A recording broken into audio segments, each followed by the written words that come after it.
A whisper in the static, May 22nd, 1943, 10:51 hours, North Atlantic, 600 miles east of Newfoundland.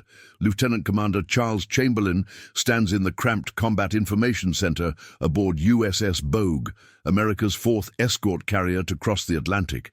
The air reeks of sweat, electrical equipment, and strong coffee gone cold hours ago. Around him, the steady hum of generators mingles with the crackle of radio static, white noise that's become the soundtrack to this war at sea. Outside, the grey waters heave beneath low clouds, visibility poor, wind gusting at 20 knots, perfect hunting weather for both sides. Chamberlain watches radio man First Class Joseph Brennan hunched over the newest piece of equipment in the fleet, a high-frequency direction finder, what the British call Huff-Duff. The FH-4 unit was installed just weeks ago in Belfast, and half the crew still thinks it's more trouble than it's worth. A rotating antenna topside, a cathode ray oscilloscope below, and a tangle of wires connecting the two. Brennan adjusts the bearing dial, his headphones clamped tight, listening for something most men would never hear, the electromagnetic whisper of a U-boat breaking radio silence. Then it happens, a spike on the oscilloscope, sharp, distinct. Brennan's hand shoots up, and Chamberlain is beside him in 2 strides. "Bearing 270, sir. High-frequency transmission. Short burst. Maybe 3 seconds. Chamberlain grabs the handset to relay the information to the bridge, but before he can speak, the squawk box crackles. "CIC, bridge. Aircraft reporting visual contact bearing 268. TBF engaging now." Chamberlain exchanges a glance with Brennan. The bearing matches. The aircraft found the U-boat not because of visual search patterns or dumb luck, but because that submarine, somewhere out there beneath the grey swells, made the fatal mistake of transmitting a message, and this new equipment heard it. In that moment, the war at sea shifts. The hunter has become the hunted, the wolves beneath the waves. To understand how revolutionary this moment is, you need to understand what came before. For 4 years, the Battle of the Atlantic has been a nightmare of steel coffins and burning oil. German U-boats operating in coordinated wolf packs have sent thousands of Allied merchant ships to the bottom, torpedoes streaking through black water, explosions tearing hulls apart, men screaming in darkness as frigid seawater floods compartments. The convoys cross in formations of 60 ships or more, shepherded by destroyers and corvettes, but the ocean is vast and the submarines are invisible. Admiral Karl Dönitz, commander of Germany's U-boat fleet, has perfected a deadly system. His submarines spread across the convoy routes like a net, each boat patrolling its sector, scanning the horizon for smoke, listening for propeller noise. When one spots a convoy, it doesn't attack immediately.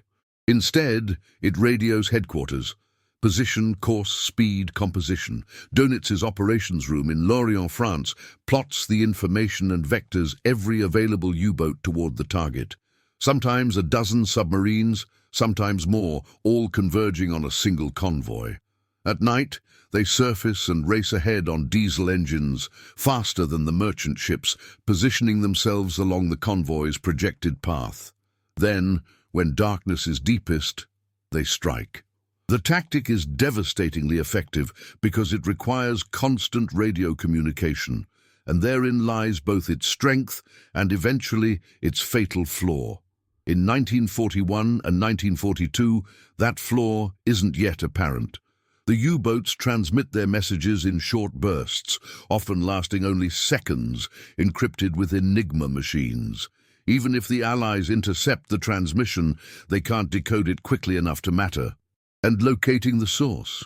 Shore-based direction-finding stations in Britain and Canada can triangulate bearings, but the distances are so vast, sometimes over 1,000 miles, that the fix might be off by 50 miles or more.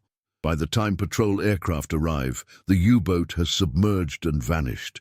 In 1942 alone, German submarines sink over 1,600 Allied ships. Tankers carrying aviation fuel for the RAF, freighters loaded with tanks and ammunition. Grain ships bringing food to a besieged Britain. Each sinking is a small victory for Germany, a step closer to starving Britain into submission, to making any invasion of Europe impossible. The men of the Allied navies fight back with everything they have.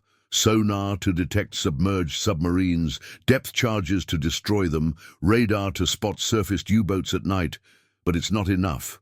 The wolf packs adapt, learn, survive. Dönitz calls it the happy time. For the Allies, it's a slow-motion catastrophe. The backup nobody wanted. The technology that will break this deadlock doesn't arrive with fanfare. High-frequency direction finding has existed since before the war. The RAF used ground-based sets during the Battle of Britain to vector fighters toward Luftwaffe formations.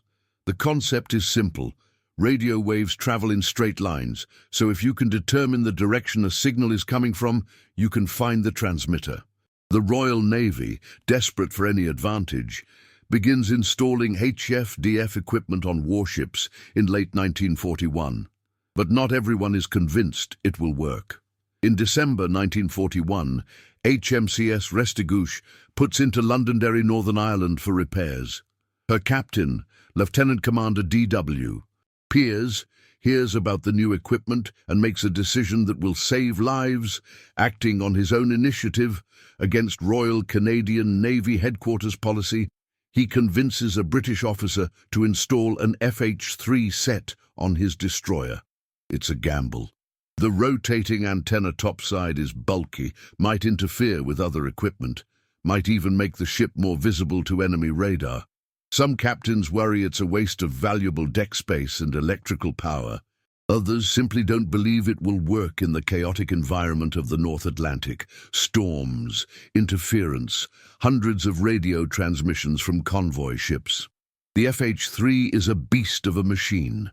At its heart is a goniometer, a device with two perpendicular loop antennas that can determine the direction of an incoming radio signal by comparing the strength received by each loop.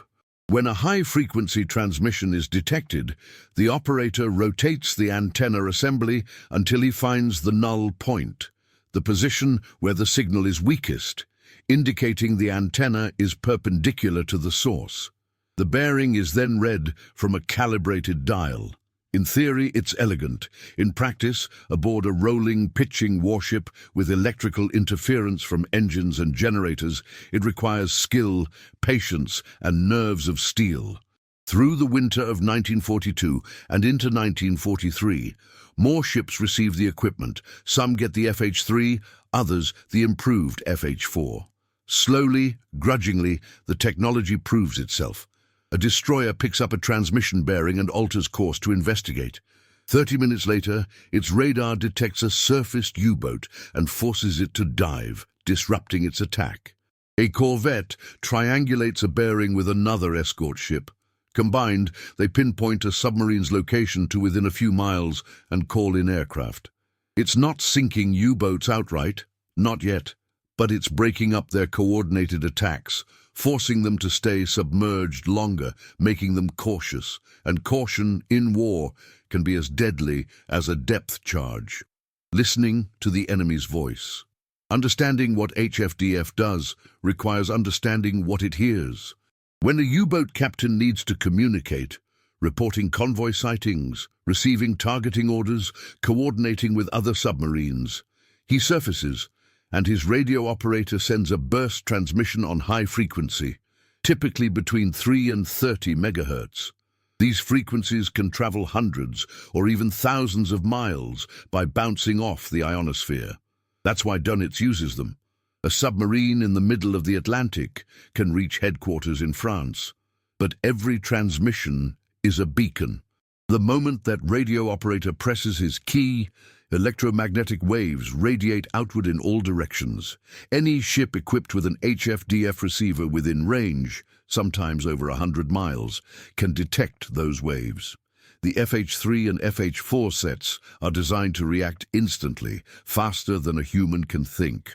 When radioman Brennan aboard USS Bogue hears that transmission on May 22, 1943, he's not listening to the content. He doesn't need to decrypt Enigma or understand German. He's listening to the carrier wave itself, the raw electromagnetic signal, and his equipment is telling him exactly which direction it came from. One bearing alone is useful. It tells the convoy there's a U-boat somewhere along that line, and the escort commander can dispatch a destroyer or aircraft to investigate. Two bearings from two different ships, plotted on a chart, create an intersection, a fix. That fix might be accurate to within a mile or two, and a U-boat at periscope depth or on the surface is a sitting duck for a fast-moving destroyer with radar and depth charges. By early 1943, most Atlantic escort groups include at least 2 ships with HFDF. Some have 4 or 5. The Germans know the Allies are intercepting their transmissions. They've known since the beginning of the war. But they believe their Enigma codes are unbreakable, and they assume direction finding from ships at sea is impossible, or at least highly inaccurate. Why would they assume otherwise? The technology is new, the installations are secret, and when a U-boat is attacked after transmitting, the captain attributes it to bad luck or good Allied radar. As late as mid-1943, German naval intelligence is still debating whether shipboard HFDF even exists. That uncertainty, that failure to adapt, costs them dearly. For the Allied operators manning the equipment, it's a strange kind of warfare. They sit in darkened radio rooms, headphones clamped over their ears, staring at oscilloscopes and bearing dials, listening to the electromagnetic chatter of the battlefield. A spike on the screen, a rotation of the antenna, a quick calculation, a bearing called out to the bridge. They never see the enemy. They don't fire guns or drop depth charges. But their work, this quiet, technical, unglamorous work, is killing U-boats. March 1943, the killing ground, March 16th, 1943. The North Atlantic is a graveyard tonight. Convoys HX-229 and SC-122, over 90 merchant ships combined, are converging in the mid-ocean air gap, that stretch of water too far from land for patrol aircraft to cover. German naval intelligence has been tracking them, reading decrypted British routing messages, and Dönitz has assembled a force of over 40 U-boats in their path. It's the largest concentration of submarines in the history of the Battle of the Atlantic, and they're hunting 2 of the richest convoys of the war: tankers, freighters, ammunition ships, troop ships.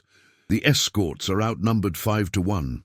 Destroyers HMS Volunteer and HMS Beverly, corvettes Pennyworth and Anemone, others, steaming in circles around the merchant columns, their sonar pinging into darkness, their radar sweeping, their HFDF operators listening. The U-boats begin their attacks after midnight, slipping between the columns on the surface, invisible in the darkness and the heaving seas. Torpedoes streak through the water. Explosions light the night. A tanker erupts in flames, her cargo of aviation fuel turning her into a floating inferno. Men jump into water so cold it kills in minutes.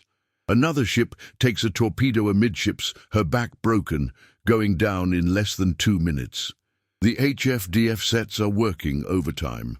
Every few minutes, another bearing, U-boat transmitting to headquarters, reporting successes, requesting vectors to new targets.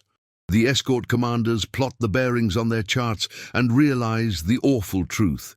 They're surrounded. Submarines to port, to starboard, ahead, astern. The escorts charge down the bearing lines, forcing U-boats to dive, disrupting their attacks, but there are too many. For every submarine driven off, 2 more close in. Over the next 4 days, the running battle continues. 22 merchant ships are sunk, over 140,000 tons of shipping sent to the bottom. For the Allies, it's a disaster, one of the worst convoy battles of the war. But it's also a turning point, though nobody knows it yet. The HFDF sets have provided early warning again and again, allowing escorts to intercept submarines before they reach firing positions. Without HFDF, the losses would have been catastrophic, perhaps 40 or 50 ships instead of 22. And in the weeks following the battle, Allied analysts study the HFDF logs and realize something crucial. The U-boat's radio discipline is terrible. They transmit constantly, reporting every sighting, requesting orders, coordinating attacks. Every transmission is an opportunity. May 1943, the month the war changed. May 1943. The weather over the North Atlantic is foul, gales, fog, mountainous seas, but the U-boats are out in force. Dönitz has over 100 submarines operational, more than at any point in the war, and he's determined to sever the Allied supply line once and for all. His crews are experienced, his tactics proven. He expects heavy losses among the convoys. What he gets is a bloodbath for his own forces. The Allies have assembled everything they've learned. Escort carriers providing air cover in the mid-ocean gap, long-range B-24 Liberators flying from Newfoundland and Iceland, support groups of destroyers and frigates that can race to reinforce threatened convoys, improved radar, better depth charges and, critically, HFDF on nearly every escort ship. The system works like this. A U-boat transmits, multiple escorts get bearings, the position is triangulated, and within minutes, aircraft or surface ships are converging on the spot. The submarines don't have time to dive deep enough to escape. They're caught on the surface or at periscope depth and pounded with depth charges.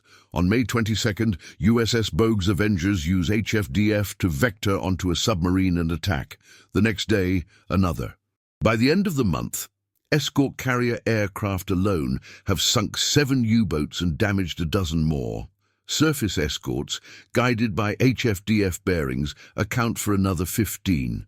In total, 41 German submarines are destroyed in May 1943, nearly a third of all operational U-boats. For comparison, in the entire year of 1942, the Allies sank roughly 80 U-boats. They've now matched half that number in a single month. On May 24th, Admiral Dönitz makes a decision that will echo through history. He recalls his wolf packs from the North Atlantic. The order goes out. Break off attacks, withdraw to safer waters, regroup. It's a temporary measure, he tells his staff, just until new countermeasures can be developed. But the wolf packs will never return to their former effectiveness. The initiative has passed to the Allies. HFDF, combined with improved radar, escort carriers, long-range aircraft and intelligence from decrypted Enigma messages, has turned the Atlantic from a killing ground for merchant ships into a killing ground for U-boats. The legacy of a backup tool post-war analysis will credit HFDF with contributing to 24% of all U-boat sinkings during the war. 246 submarines destroyed, directly or indirectly, because of bearings provided by those rotating antennas and oscilloscopes. But the numbers don't tell the full story. The technology's real impact was psychological and operational. It made U-boat captains hesitant to transmit, disrupting Dönitz's centralized command and control system. Submarines operating independently without coordination were far less effective. Wolfpack tactics depended on radio communication. HFDF made radio communication suicidal. The equipment that naval commanders once dismissed as a backup tool, a nice-to-have addition that might occasionally prove useful, became one of the most critical technologies of the war at sea. It saved countless merchant ships, ensured the flow of supplies to Britain and the Soviet Union, and made the D-Day invasion possible. Without HFDF, the Battle of the Atlantic might have lasted years longer. The outcome might have been very different. And it all came down to listening, to hearing the enemy's voice in the static, to turning their own words against them, to making every transmission a potential death sentence. In a war of steel and fire, of torpedoes and depth charges, sometimes the most powerful weapon is the one that simply pays attention.